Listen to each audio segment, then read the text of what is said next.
Pre, inambos ninyo ako. Anong gusto mo?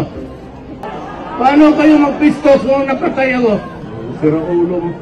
No, sa lahat ng mga presidente, ito lang yung alam ko, at least in my alam ko na hinarap yung mga rallyista, and he personally confront them.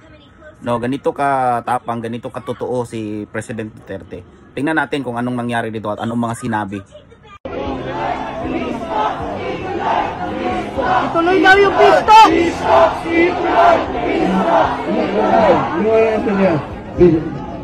Bakit ituloy ang pistok? Yan ang gusto ninyo? Di ba yung sinasabi mo kanina? Eh, siyempre, inambos ninyo ako. Anong gusto mo? Oh, paano kayo magpistos nung napatay ako? Sira ulo mo. Ituloy-tuloy tapos patayin ninyo ako. Sino ang kausap ninyo? Sino ang kausap ng pisto? Yung kaluluwa ko? Maghintay kayo.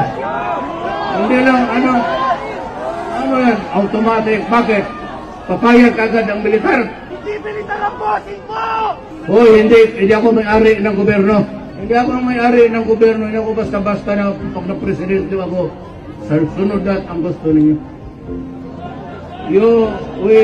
Kailangan ka nga ng tahimik, magrespetuhan tayo. Huwag ninyo akong i-ambos. Hindi naman kayo na pwedeng pagpagkamatay. Eh kung gusto talaga ninyo, punta kayo na sa bukid. Yan ang gusto ninyo. Kung gusto ninyo magpatayan ng Pilipinas, okay rin ako. Yan ang gusto ninyo. Wala akong problema. Sino may armas yan? Wala. Puputok na kayo. Walang armas yan. Wala, kung saluhin ko, ibalik ko kayo. Alis na ako. Kasi ako ay basta ganito, kung wala tayong respetuhan, pag yan ang gusto ninyo, ibigay ko sa inyo. Ganong ugali ko. Ayaw ninyo yung respetuhan tayo, okay. Ibigay ko sa inyo. Oo, ito. Ito yung mahirap sa NPA, no? Sila mismo ang hindi tumutupad sa usapan. Halimbawa, may ceasefire. Eh, pag may ceasefire, inaambush nila yung mga sundalo di ba? Tapos, yung peace talks, talagang si Digong lang yung may willingness talaga noon na ituloy yung peace talks, no, na mag-prosper yun. Pero, king inamin, inambush nila si Digong. No, inambush nila si totoo yun. Inambush si Digong. Pero, ang nangyari, parang natunugan na din ng mga security ni Digong. So, yung na-ambush nila, wala talaga si Digong doon. No, parang pinalabas nila na nandun si Digong. Ina-ambush ng mga NPA men. No? Ganito ka traidor ang mga NPA, yung mga CPP NPA na yan, yung mga komunistang yan. Tapos, ang ironic men, galit na galit sila sa China. No, galit na galit sila sa China. Pareha silang komunista 'Di ba? Galit na galit sila sa China. Gusto nilang maging China tayo 'di ba? Communist Party of the Philippines. Gusto nilang gobyerno ay komunista.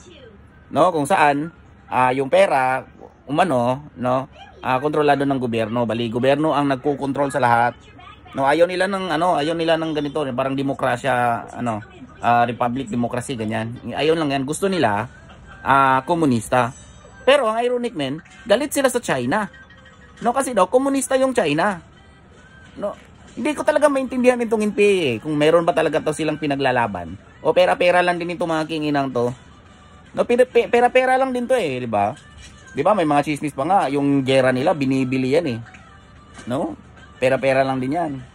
No, tapos sila mismo, ang daming lang pinatay na ang daming lang pinatay na mga inosente. No, mga negosyong nalugi. Alam nyo ba yung mga telco? Nagbabayad yan ng bilyon-bilyon sa komunista every year. No, para hindi lang nila bombahin yung mga tower ng mga cell sites. No, kahit yung National Grid Corporation, yung NGCP, na nagdi-distribute ng kuryente sa buong bansa. No, nagbabayad yan sa NPA men, sa mga komunista men. No, imbis paangat tayo, hinihilan nila pababa. Ganyan ka buisit, no, yung mga komunistang yan. Kaya alam ko Pilipino yan pero minsan iisipin mo na lang sana mamatay, hubusin sila, patayin sila lahat ng gobyerno No, wala nang pinaglalaban ng mga yan, mga men. Pera-pera lang din yan. Mga huwad.